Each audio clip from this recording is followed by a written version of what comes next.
So, we started this whole series off by breaking down how prolonged mask usage can lead to different symptoms to either A, come about, or just the provocation of other already existing issues. And in this video, what we're going to do is discuss what the literature says about mask usage and pregnancy. In the last video, which you can find right here, we discussed how mask usage can lead to something called hypercapnia, aka increased carbon dioxide levels within your blood. Well, in this article, they state that the mother's blood carbon dioxide levels should always, let's emphasize that, always be lower than that of the unborn child in order to ensure the diffusion of carbon dioxide from the fetal blood into the maternal circulation via the placenta.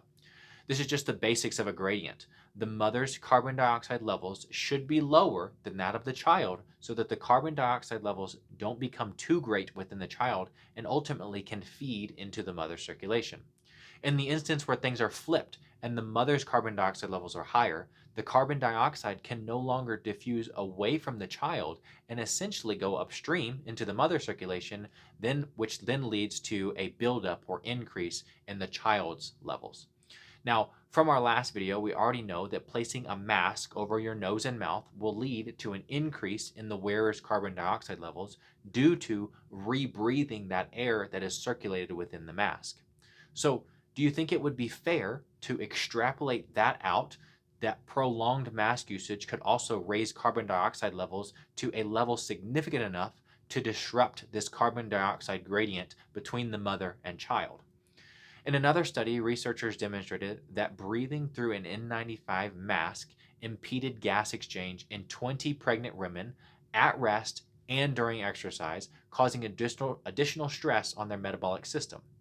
And what they found was that while these women were wearing these N95 masks, these 20 pregnant women showed a decrease in oxygen uptake capacity of about 14% and a decrease in carbon dioxide output of about 18%, which they state are statistically significant values.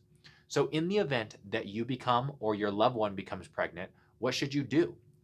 They conclude this article by stating that predominantly short mask application times, neither the mother nor the fetus showed statistically significant increases in heart rates or changes in respiratory rates and oxygen saturation values.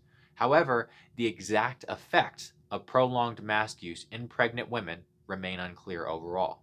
Therefore, in pregnant women, extended use of surgical and N95 masks is viewed critically.